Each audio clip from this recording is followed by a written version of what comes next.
Hello everyone, क्या आपने कभी केक बनाया है एंड वो ऊपर से फ्लैट हो गया? एंड क्या आपने कभी कुकीज ट्राई किए हैं जो अंदर से कच्चे रह गए? क्योंकि सिर्फ रेसिपी का सही होना ज़रूरी नहीं है, बेकिंग टूल्स भी परफेक्ट होना चाहिए। So friends, welcome to Bhavika's kitchen classes. मैं हूँ भाविका चावला। आज मैं आपके लिए लेकर आई हूँ complete knowledge about baking tools जो आपके किचन में ज़रूरी होने चाहिए एंड उन बेकिंग टूल्स को कैसे यूज करना है वो भी मैं आपको बताऊंगी। फ्रेंड्स, वीडियो एंड तक जरूर देखिएगा क्योंकि मैं आपको कुछ ऐसे टिप्स देने वाली हूँ जो बेकरी वाले भी नहीं बताते हैं।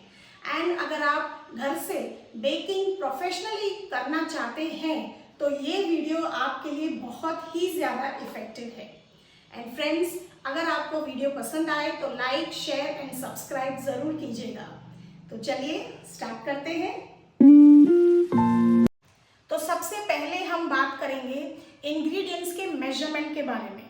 इंग्रेडिएंट्स आप कप्स एंड स्पून से भी मेजर कर सकते हो एंड वेइंग मशीन से भी कर सकते हो। तो चलिए देखते हैं कौन से यूज करने हैं एंड कैसे यूज करना है। सो ये है सारे कप्स एंड ये स्पून्स जो आपको इजीली मार्केट में किसी भी बेकरी शॉप पे मिल जाएंगे। ये है 1 कप, ये है 2/3 कप, ये है हाफ कप एंड ये है 1/4 कप। इस 1 कप की जो कैपेसिटी रहती है ये रहता है 240 ml। ओके, जब आप इसमें मैदा डालोगे यानी कि मैदे को मेजर करोगे तो इसमें अराउंड 140 ग्राम्स तक मैदा आएगा। लेकिन अगर आप शुगर इसमें डालोगे तो शुगर 140 ग्राम नहीं आएगा, वो 200 ग्राम तक जाएगा। बिकॉज मैदा जो होता है वो काफ़ी लाइट वेट होता है एंड शुगर काफ़ी हैवी होता है। ओके, जो भी इंग्रेडिएंट्स आप मेजर करोगे इसमें ज़रूरी नहीं है कि वो भी 240 ml हो। इसकी कैपेसिटी 240 ml है, लेकिन सारे इंग्रेडिएंट्स जो भी आप इसमें डालोगे, डालने के बाद उसका वज़न डिफरेंट होगा। अब आपको इस कप से मेजर कैसे करना है वो मैं आपको बताती हूँ। ये है मेरे पास मैदा। आप इस तरीके से कंप्लीटली आपको भर के लेना है, ऊपर तक टैप करेंगे ताकि अंदर से एयर पॉकेट्स निकल जाएं। एंड फिर आप इस तरीके से ये बटर नाइफ लेकर आपको इस तरीके से फ्लैट कर देना है, कंप्लीटली लेवल कर देना है।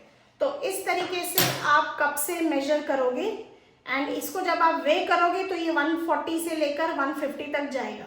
ओके, एंड ये टेबल स्पून, टी स्पून हमें क्यों यूज होते हैं? ये जो हमारे छोटे छोटे इंग्रेडिएंट्स रहते हैं, बेकिंग पाउडर, बेकिंग सोडा या विनेगर, ये लिवनिंग एजेंट्स जो रहते हैं इनके लिए होता है। मोस्टली ये जो 1 टेबल स्पून है इसका मेजर होता है 15 ml, 1 टीस्पून का होता है 5 ml, हाफ टी स्पून का रहता है 2.5 एंड 1/4 टीस्पून का रहता है 1.25। ये टेबल स्पून जो है ये ज़्यादातर कोको पाउडर या vinegar, milk powder, custard powder, वो चीज़ें आप इससे ले सकते हो। आपके इंग्रेडिएंट्स में जैसे दिया होता है 1 TBSP, 2 TBSP, तो वहाँ पे आप इसे यूज़ कर सकते हो। ओके, अब बेकिंग पाउडर, बेकिंग सोडा आप कैसे लोगे? इस तरीके से आपको कंप्लीट भरना है एंड अगेन इसे भी आप इस तरीके से लेवल कर देंगे। इस तरीके से आपको लेना है अपना बेकिंग पाउडर एंड इसी तरीके से आप मेजर करोगे अपना बेकिंग सोडा। ये है वेइंग मशीन। ये आपको इजीली किसी भी बेकरी शॉप पे मिल जाएगा या आप अमेज़ॉन से भी मंगवा सकते हैं। अब इसमें आपको क्या करना है, सबसे पहले आप इसे ऑन करेंगे। ओके, एंड आप रखेंगे इसके ऊपर एक बोल। ओके, एंड इसका जो भी वेट आ रहा है इसको आपको 0 पे लाना है। देखा, इस तरीके से 0 आ गया। अब इसमें आप डालोगे जो भी इंग्रेडिएंट्स आपको वे करने हैं।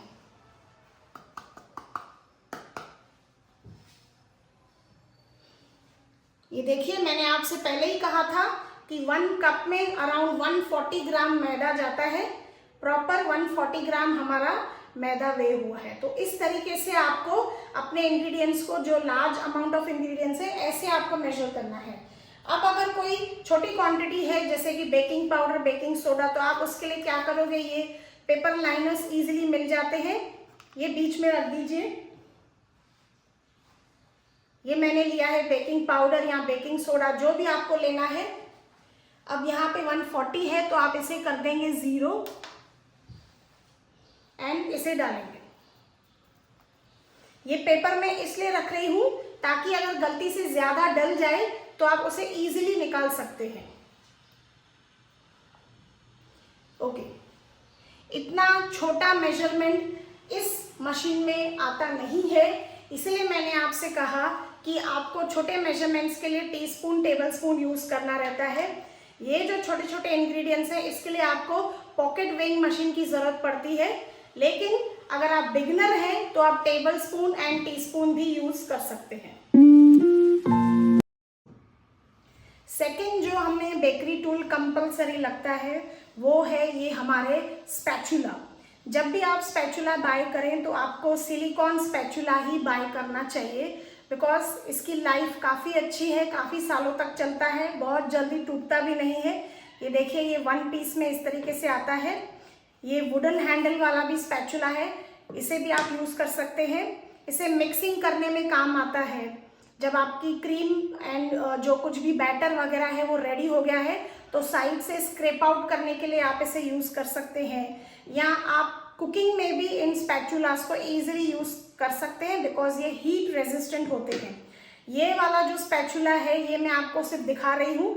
ऐसा जो ये ऊपर का अलग रहता है एंड नीचे का अलग, इसे ज़्यादा मत यूज़ कीजिए एंड जितना हो सके इसे परचेज करने की ज़रूरत नहीं है, बिकॉज ये ज़्यादा देर गर्म में डालते डालते ये टूट जाता है, ये ऊपर का अलग हो जाता है, तो ये आपको परचेज नहीं करना है। ओके, एंड उसके साथ आपको मिलते हैं ये है ब्रशेस, सिलिकॉन ब्रशेस। ये यूज़ होते हैं हम जो केक बनाते हैं, बैटर डालने के लिए आपको केक टिन को इस तरीके से ऑयल से आपको ग्रीस करना है, हाथों से नहीं करना चाहिए बिकॉज हाइजीन मेंटेन करना बहुत ज़रूरी है। इस तरीके से ये सिलिकॉन ब्रश से आपको अपने टिन को ऑयल से ग्रीस करना है। एंड ये जो ब्रशेस मैं आपको दिखा रही हूँ ये पेंटिंग ब्रशेस रहते हैं, लेकिन इन्हें आपको अलग ही स्टोर करना है। इसे यूज़ होता है ज़्यादातर चॉकलेट डेकोरेशंस में। चॉकलेट के ऊपर जो गोल्डन डस्ट या सिल्वर डस्ट पेंट किया जाता है या ऐसे स्प्रे किया जाता है तो उसमें ये सारे ब्रशेस यूज़ होते हैं अलग अलग टाइप्स के। आप बिगिनर हो तो कोई भी एक ब्रश भी आप यूज़ कर सकते हो, लेकिन अगर आपका बिजनेस प्रोफेशनली बढ़ता जा रहा है तो इस तरीके से 3-4 ब्रशेस का सेट आप लेके रख सकते हो। ओके, सो हमारा नेक्स्ट बेकरी टूल है विस्कर। ये विस्कर आपको बहुत काम आता है। जो लिक्विड इंग्रेडिएंट्स हम डालते हैं केक में उसे आप इसे अच्छे से मिक्स कर सकते हैं। लिक्विड इंग्रेडिएंट्स के बाद जब आप उसमें ड्राई इंग्रेडिएंट्स डालते हैं तो भी आप इसे यूज़ कर सकते हैं। ये काफ़ी अच्छी क्वालिटी का विस्कर है, इसे ही आप बाय कीजिएगा। इस तरीके का विस्कर भी आपको मिलता है। ये देखिए, इसमें जो गैप्स हैं वो थोड़े ज़्यादा है तो इसलिए इसे मैं कम यूज़ करती हूँ। ये विस्कर ज़्यादा इफेक्टिव है एंड इसमें अलग अलग साइजेस का, इसका साइज आप देख सकते हो, ये साइज परफेक्ट है। दोनों का साइज सेम है लेकिन इसमें गैप्स कम है, इसमें गैप ज़्यादा है, तो इससे विस्किंग जो है वो काफ़ी अच्छे से होती है। एंड ये वाला जो है थर्ड, इसका साइज भी छोटा है एंड ये ज़्यादातर अगर छोटी क्वांटिटी में आप कुछ बना रहे हो, इस तरीके से छोटे बाउल में अगर एग वगैरह आपको विस्क करना है या कुछ छोटी सी क्वांटिटी में कोई बैटर है या कोई लिक्विड है, कोई इमल्शन है, तो ये छोटा वाला यूज़ होता है। Depend on the capacity of the container आपको विस्कर इस तरीके से यूज़ करने हैं। अगर आपका बड़ा वाला है तो डेफिनेटली आप ये बड़ा यूज़ करोगे, बट अगर आप अपनी बेकिंग को बिल्कुल प्रोफेशनल लेवल पे लेके जाओगे तो ये सारी चीज़ें चली जाएंगी साइड में एंड आपको लेना है ये बीटर।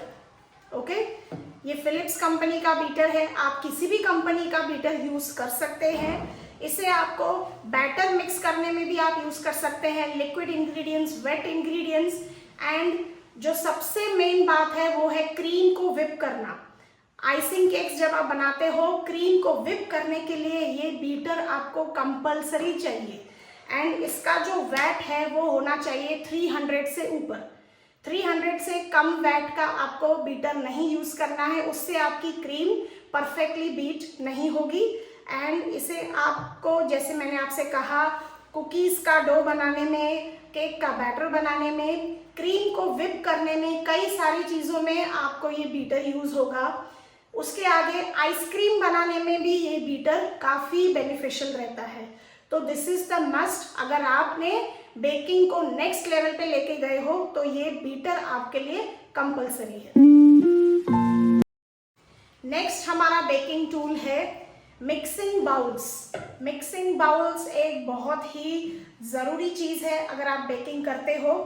मिक्सिंग बाउल्स में इस तरीके की वैरायटी आती है। ये आता है स्टील का मिक्सिंग बोल, ये है ग्लास मिक्सिंग बोल, एंड ये है सिलिकॉन के।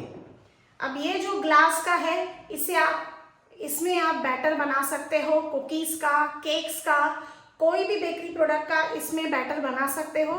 एंड ये माइक्रोवेव में भी चल सकता है।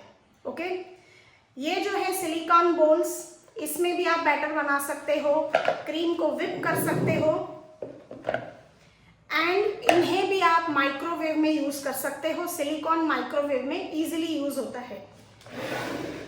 थर्डली, ये जो स्टील का है ये भी काफ़ी अच्छा मिक्सिंग बोल है बैटर्स के लिए, विपिंग क्रीम्स के लिए, लेकिन इसे आप माइक्रोवेव में यूज़ नहीं कर सकते। ओके, माइक्रोवेव में मैं यूज़ करने की बात इसलिए कर रही हूँ बिकॉज माइक्रोवेव में कभी कभी आप ब्राउनीज बनाते हो या चॉकलेट मेल्ट करते हो, तो चॉकलेट वगैरह मेल्ट करने के लिए आप ये सिलिकॉन बाउल्स यूज़ कर सकते हो, या ये ग्लास बाउल में माइक्रोवेव में आप चॉकलेट को ईजिली मेल्ट कर सकते हो। अदरवाइज इन मिक्सिंग बोल का ज़्यादातर जो यूज़ है वो है बैटर बनाने के लिए, कुकी डो बनाने के लिए, मैक्रून्स का डो बनाने के लिए, ब्रेड का डो बनाने के लिए, किसी भी चीज़ का बैटर हो या डो हो, वो सारे इन बाउल्स में आप इजीली बना सकते हो। एंड उसके साथ आपको लगती है ये स्ट्रेनर, इसे सीव कहा जाता है, छलनी भी कहा जाता है, इसे सूप स्ट्रेनर भी कहते हैं। ये वाली जो छलनी है या स्ट्रेनर है, मैदा वगैरह आप इससे इजीली छान सकते हो। ये आपके बोल में इस तरीके से इजीली स्टकअप भी हो जाती है, ताकि आप इसमें मैदा डाल के इसे आप अच्छे से इजीली हिला के इस तरीके से आप छान सकते हैं। ये वाली जो दूसरी छलनी है, इसमें जो हम केक्स बनाते हैं व्हीट के, यानी कि ये वाला जो है इसमें आप मैदे को इजीली छान सकते हो, लेकिन जो हमारे डेंस केक बनते हैं जिसमें हम होल व्हीट आटा यूज करते हैं या मिलेट यूज करते हैं, तो उसके लिए आपको ये छलनी लगती है। ओके, इसमें आप जो भी डेंस आटे हैं मिलेट एंड व्हीट, वो इसमें से आप इजीली छान सकते हो। नेक्स्ट है हमारा palette knives, serrated knives and scrapers. ये देखिए, ये है हमारे पैलेट नाइफ्स। ओके, ये इस तरीके से स्ट्रेट पैलेट नाइफ आता है केक की फिनिशिंग के लिए। जो आप आइसिंग केक बनाते हो, साइड से या ऊपर से लेवल करने के लिए ये पैलेट नाइफ यूज किया जाता है। ये रहता है ऑफसेट पैलेट नाइफ। ये देखिए, इस तरीके से ये थोड़ा बेंड है, यानी कि केक के अंदर, टिन के अंदर, स्पेशली चीज केक के अंदर अगर आपको इस तरीके से लेवल करना है तो वहां पे आपको ये ऑफसेट स्पैचुला यूज होता है। इसमें साइजेस होती हैं, ये बड़े केक्स के लिए आप ये बड़ा यूज करेंगे, एंड अगर आप छोटा बेंटो केक बना रहे हो या टप केक बना रहे हो तो उसके लिए आप ये छोटा पैलेट नाइफ एंड ये ऑफसेट पैलेट नाइफ यूज करोगे। सेकेंडली आता है ये सेरेटेड नाइफ, इसे ब्रेड नाइफ भी कहा जाता है। ब्रेड बनाने के बाद उसको स्लाइसेस में कट करने के लिए काम आता है, एंड जो आप स्पॉन्ज केक बनाओगे उसके भी 3 लेयर्स जो हैं इजिली इस नाइफ से कट हो सकते हैं। ये देखिए, यहाँ पे मैंने जो ये टिन लिया है, जैसे कि मैंने आपको कहा, ये जो होता है ऑफसेट स्पैचुला, अंदर से अगर आपको फ्लैट करना है, specially cheese cake and tub cake, इस तरीके से ये अंदर जाता है, तो आप इस तरीके से अंदर घुमाते घुमाते ऊपर से आप उसकी लेवलिंग कर सकते हो। एंड अगर आपको केक को साइड से फिनिशिंग करनी है, सपोज ये आपका केक है, तो इस तरीके से साइड से फिनिशिंग करने के लिए एंड ऊपर से फिनिशिंग करने के लिए ये आपका पैलेट नाइफ काम आता है।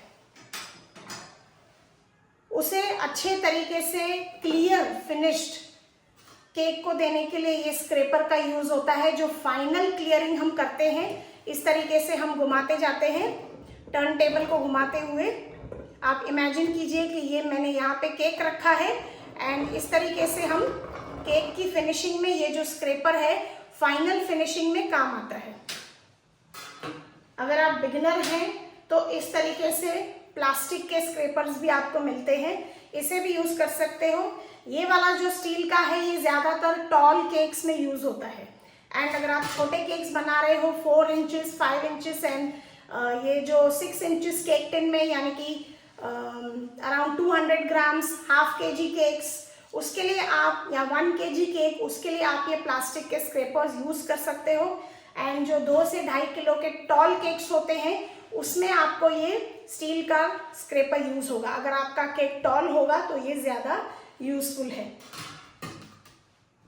एंड आपके केक को साइड से डिजाइनिंग देने के लिए ये प्लास्टिक कोम्स मिलते हैं। सपोज ये आपका केक है, आपकी फिनिशिंग हो गई तो इस कोम से ऐसे करके भी आप करोगे तो उसके ऊपर साइड से लाइनिंग्स आ जाएंगी। साइड से जिस तरीके से भी आपको लाइनिंग्स देनी है तो इस तरीके से अलग अलग शेप्स के आपको कोम्स मिल जाते हैं। इसे कहा जाता है केक कोम। एंड फाइनली ये जो है हमारे पास 2 स्क्रैपर्स, ये ज्यादातर यूज होते हैं चॉकलेट में। यानी कि आपको अगर चॉकलेट को टेम्पर करना है, आपने चॉकलेट को मेल्ट किया, इस तरीके से सरफेस पे पोर करके इस तरीके से स्क्रैप किया जाता है एंड चॉकलेट को टेम्पर किया जाता है। उसे नॉर्मल जिस टेम्परेचर पे हमें चाहिए चॉकलेट बनाने के लिए, तो वहाँ चॉकलेट स्क्रैपिंग में ये काम आता है। या अगर आप ब्रेड का डो बना रहे हो अपने काउंटर टॉप पे, तो इस तरीके से जो आपका डो है जो नीचे चिपक जाता है वो भी आप इसे स्क्रैप आउट कर सकते हो एंड ये भी यूज कर सकते हो। एंड अगर आपका डो रेडी होने के बाद अगर आपको उसके 4 टुकड़े या 5 टुकड़े करने हैं तो इजीली इससे आप ऐसे कट भी कर सकते हो। तो ये यूज होते हैं आपके चॉकलेट मेकिंग में एंड ब्रेड। नेक्स्ट है हमारा सबसे इंपॉर्टेंट टर्न टेबल। ये देखिए, जब आपने इसे एक बार फास्ट घुमाया तो ये कंटिन्यू घूमना चाहिए। ओके, इसे कहा जाता है मेटालिक टर्न टेबल। ये नीचे से देखिए इस तरीके से गोल्डन एंड ऊपर से सिल्वर होती है। ये बेस्ट टर्न टेबल है आपकी केक आइसिंग के लिए। ओके, इसके ऊपर इस तरीके से ये आता है केक बोर्ड, इसके ऊपर बोर्ड रखा जाता है एंड इसके ऊपर केक को रख के उसकी आइसिंग की जाती है। तो ये वाली जो मेटालिक टर्न टेबल है ये सबसे बेस्ट है, यही आपको परचेज करनी चाहिए। लेकिन ये थोड़ी सी कॉस्टली पड़ती है, लेकिन परफेक्ट काम अगर आप चाहते हैं तो इसे ही आपको लेना है। बट अगर आप बिगिनर हो, आपने आज तक कभी केक नहीं बनाया है, तो इस तरीके की प्लास्टिक टर्न टेबल भी आपको इजीली मिल जाती है। ये देखिए इस तरीके से होती है। ये काफ़ी कॉस्टली नहीं रहती है, काफ़ी इकोनॉमिक रहती है। इसका मूविंग थोड़ा सा हल्का है, लेकिन अगर आप बिगिनर हो तो ज़्यादा पैसे खर्च नहीं करना चाहते तो इस प्लास्टिक की टर्न टेबल पे भी केक बना सकते हो, क्योंकि इसका कॉस्ट काफ़ी कम है। नेक्स्ट आती है एक स्टील की टर्न टेबल। वो बहुत ज़्यादा कॉस्टली रहती है, 2000 से भी ऊपर जाती है, लेकिन उसे भी आपको बाय करने की ज़रूरत नहीं है, वो काफ़ी इंस्टीट्यूट्स में ही यूज़ होती है। तो सबसे बेस्ट टर्न टेबल यही है एंड बिगिनर के लिए आप प्लास्टिक वाली यूज़ कर सकते हैं। नेक्स्ट हमारे आते हैं ये पाइपिंग बैग्स। पाइपिंग बैग्स आपको इस तरीके से बड़ी साइज में एंड छोटी साइज में दोनों ही मिल जाते हैं। केक को जब पूरी क्रीम से फ्रॉस्ट करना है तो वहाँ पे आपको ये बड़ी यूज होती है। एंड जब केक के ऊपर नोजल से डेकोरेशन की जाती है, रोजेट्स वगैरह बनाए जाते हैं, तो वहाँ पे ये छोटी यूज होती है। चॉकलेट गार्निशिंग में भी छोटी यूज होती है। एंड पाइपिंग बैग में जब आप नोजल डालोगे तो सबसे पहले आपको अच्छी सी एक शार्प सीजर का होना कंपलसरी है। ओके, देन आपको लगती है ये OHP शीट, जिसके ऊपर आप चॉकलेट की डेकोरेशंस बहुत इजीली कर सकते हो। ओके, इसका आपको काफ़ी अच्छा सेट मिल जाता है, 100 पीसेस एक साथ मिल जाते हैं, वो काफ़ी सस्ता भी रहता है। ये OHP शीट पे आप चॉकलेट आर्टिकल्स इजीली कोई भी बना के इसके ऊपर इसे कर्व में रख के या सीधा रख के इसके ऊपर बना के फ्रिज में रख के सेट कर सकते हो। This is mostly important for chocolate articles. So अब है हमारे मोस्ट इम्पॉर्टेंट, यहाँ पे आप देख रहे हो मैंने रखे हैं सारे नॉजल्स। पहले मैं आपको नॉजल्स के बारे में बता देती हूँ। ये है हमारे कुकी कटर्स, ये है क्लिंग रैप, ये है butter paper, silicone mat and ये है रोलिंग पिन।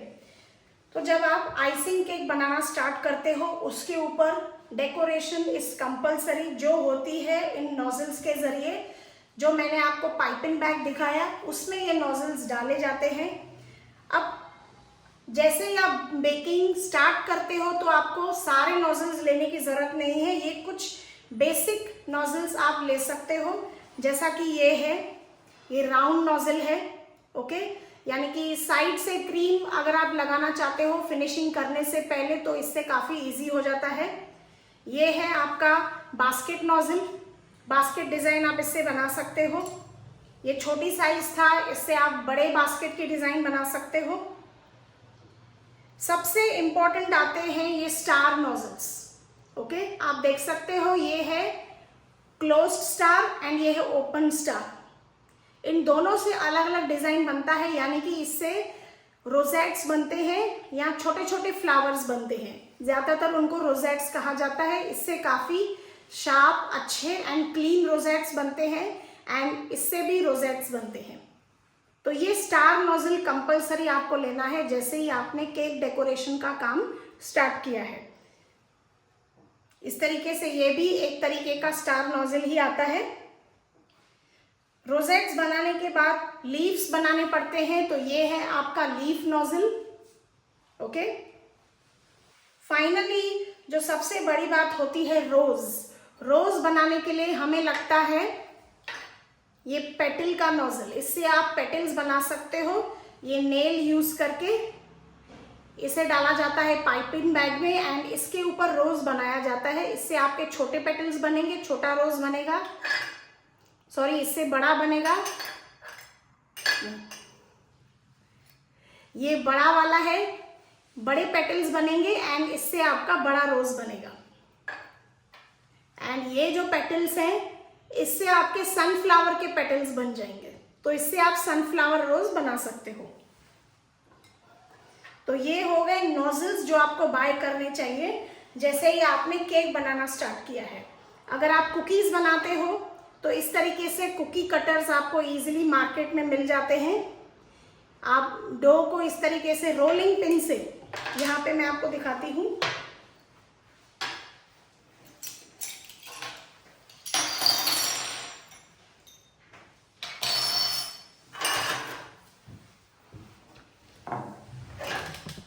आप जो अपना कुकी का डो है इसके ऊपर प्लेस करेंगे। ये आती है सिलिकॉन मैट।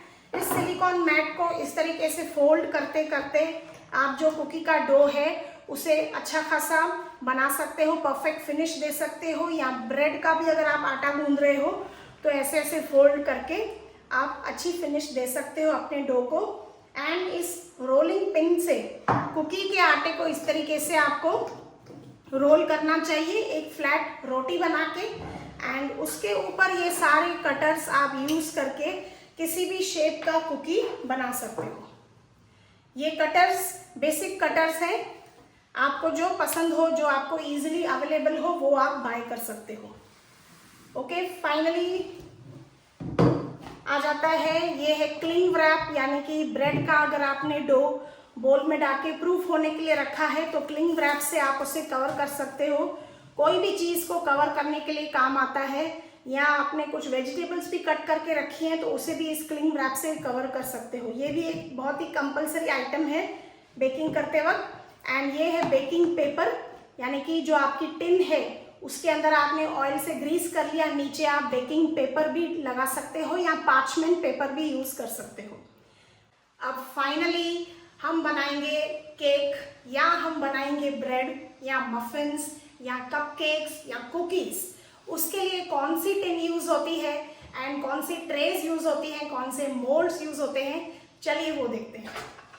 सो ये है मेरे पास राउंड टिन, ये है 4 इंचेस का, ये है 5 इंचेस का एंड ये है 6 इंचेस का और ये है 7 इंचेस।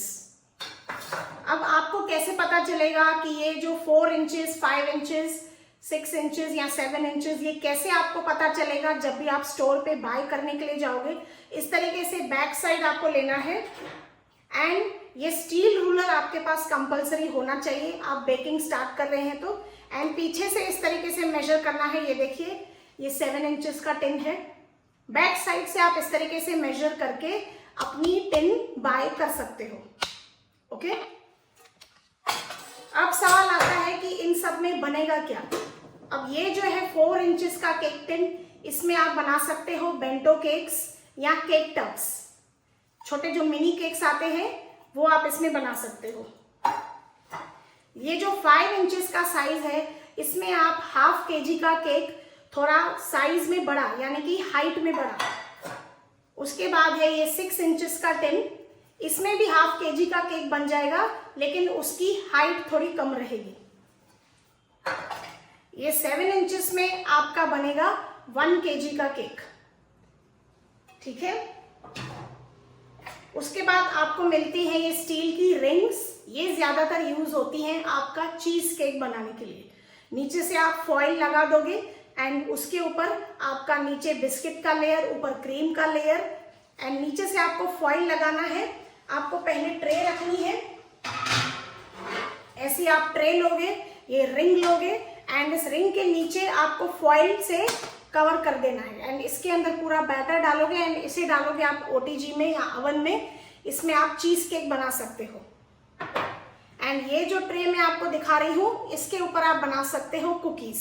इसमें छोटी बड़ी साइज जो भी आपके ओटीजी में या माइक्रोवेव में फिट होती है वो आप ले सकते हो। तो ये है कुकीज की ट्रे। सेकेंडली, इस तरीके का भी मोल्ड मिल जाता है। ये देखिए, ये नीचे से निकल आता है, लूज बॉटम, इसे कहा जाता है लूज बॉटम केक टिन।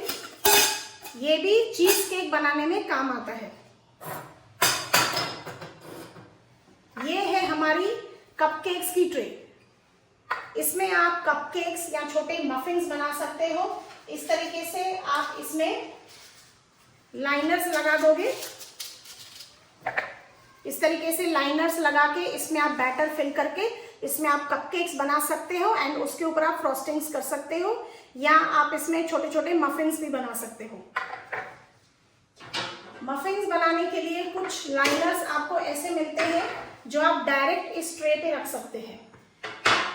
ये देखिए, इस तरीके से आपको लाइनर्स मिल जाएंगे जो आप इस तरीके से इसमें बैटर डाल के ट्रे पे रखोगे, या ऐसे कुछ फैंसी लाइनर्स भी आते हैं, इसमें आप अपने मफिन्स बना सकते हो। तो इसे आप डायरेक्ट रख सकते हो। लेकिन ये जो मैंने आपको ट्रे दिखाई, ये मोस्टली होती है कपकेक्स के लिए। उसमें आपको ट्रे भी लगेगी एंड ये लाइनर भी लगेगा एंड इसमें आपके बनेंगे मफिन्स जो आप इस ट्रे पे बना सकते हो। उसके बाद आते हैं ये स्क्वायर मोल्ड्स। इसमें आपकी बनेगी ब्राउनी। इसमें आपकी छोटी क्वांटिटी में अगर आप ब्राउनी बना रहे हो तो वो बन जाएगी, या स्क्वायर केक का कोई टी टाइम केक बना रहे हो स्क्वायर शेप का, वो बन जाएगा। ये 8 इंचेस का स्क्वायर टिन है। This is perfect for the brownie. इसमें ब्राउनी बनाने के बाद आप उसके 9 पीसेस भी कर सकते हो। ये है मेरे पास बंट मोल्ड। ये एक शेप है, जिस तरीके का आप केक बनाना चाहते हो बीच में आपको होल मिलेगा, यानी कि इस तरीके से आपका केक नजर आएगा, जिसे कहा जाता है बंट केक। ये मोल्ड यूज होता है आपका डॉल केक बनाने के लिए। ओके, जैसे ही आप इसमें बैटर डालोगे, इसे इन्वर्ट करोगे, इस तरीके की शेप का केक मिलेगा जो यूज होता है डॉल केक बनाने में। ये है हमारे पास loaf cake tin. Tea time cakes जो आप बनाते हो, tutti frutti cake, marble cake, chocolate cake, छोटी साइज स्लाइस केक्स जो आप बनाते हो वो इस मोल्ड में बना सकते हो। ये 5 इंचेस का रेक्टेंगुलर मोल्ड है एंड ये 6 इंचेस का लोफ टिन है। इसमें आप अपने T time dry cakes easily बना सकते हो, या आप इसमें ब्रेड्स भी बना सकते हो। अगर आपको जंबो साइज की ब्रेड बनानी है तो वो जो डो है ब्रेड का उसे अच्छे से गूंद के शेप दे के आप इसमें डाल दोगे, इसमें आपकी जंबो साइज की ब्रेड बन जाती है। ये 9 इंचेस का रेक्टेंगुलर टिन है।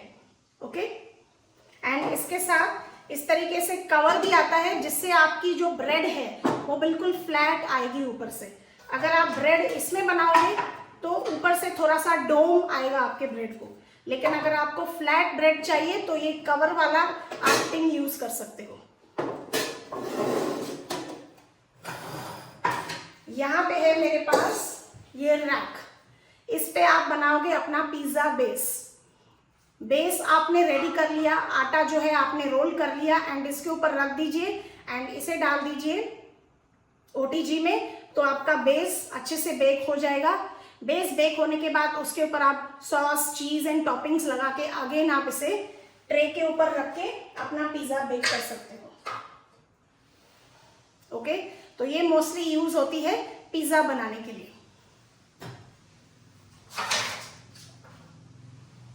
देन आता है हमारा वायर रैक।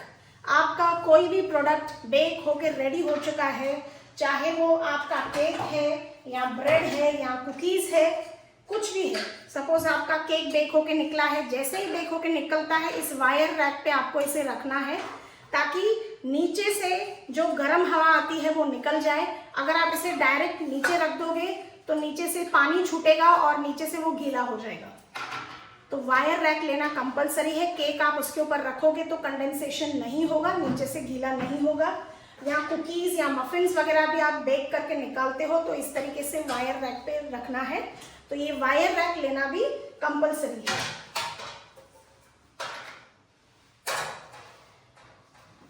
अब फाइनली जो है कुछ आइटम्स मैं आपको दिखाती हूँ। ये है केक बोर्ड, ये मैंने आपको पहले ही बता दिया था। ये 1/2 kg केक के लिए बोर्ड यूज होता है। ये है कुछ बेक एंड सर्व मोल्ड्स, यानी कि जो आप टी टाइम केक्स बनाते हो, प्लम केक्स बनाते हो, अगर आपको इन मोल्ड में नहीं बनाना है, इसमें निकाल के डाल के डीमोल्ड नहीं करना है, ये झंझट नहीं चाहिए, तो ये बेक एंड सर्व मोल्ड भी इजीली मिल जाते हैं, जिसे आप डायरेक्ट ओटीजी में रख के बेक भी कर सकते हो एंड इसी में इसको कवर करके क्लिंग रैप से कवर करके पैक करके आप इसे सेल भी कर सकते हो। सो फ्रेंड्स, आज मैंने आपको सारे बेकिंग टूल्स एंड इक्विपमेंट्स के बारे में कंप्लीट नॉलेज दे दिया है एंड फाइनल मैं आपको बताने जा रही हूँ जो मोस्ट इम्पॉर्टेंट इक्विपमेंट बेकिंग में लगता है वो है ओटीजी। अगर आपको बेकिंग करनी है तो ओटीजी इज कंपलसरी, ये आपको परचेज करना ही पड़ेगा, इसके बगैर बेकिंग पॉसिबल नहीं है। एंड ओटीजी कैसे वर्क करता है, उसके अंदर क्या सेटिंग्स होती हैं, उसका वीडियो ऑलरेडी मेरे चैनल पे है, उसका लिंक आपको डिस्क्रिप्शन में मिल जाएगा, वो वीडियो आप जरूर देखिएगा। How to operate OTG in a proper way with complete settings, वो मैंने बहुत अच्छे से सिखाया है। सेकेंडली, इस ओटीजी में हमें लगता है ये अवन थर्मामीटर, बिकॉज ओटीजी का टेम्परेचर जो है एंड जो हम सेट करते हैं एंड जो अंदर का टेम्परेचर होता है वो कभी कभी डिफरेंस आता है, तो इसलिए ये थर्मामीटर लेना ज़रूरी है। जो टेम्परेचर इस थर्मामीटर में दिखाएगा प्री हीट करने के बाद, वही आपके ओटीजी का एक्चुअल टेम्परेचर रहता है। तो इसीलिए अगर आपके पास ये ओटीजी है, ये मैनुअल ओटीजी है, तो अवन थर्मामीटर लेना कंपलसरी है। सो फ्रेंड्स, आपको वीडियो कैसा लगा? आज की जो पूरी नॉलेज है बेकिंग टूल्स एंड इक्विपमेंट्स के बारे में, वो आपको वर्थ लगी या यूजफुल लगी या नहीं, वो मुझे कमेंट सेक्शन में ज़रूर बताइएगा। तो चलिए मिलते हैं नेक्स्ट वीडियो में, तब तक के लिए बाय बाय।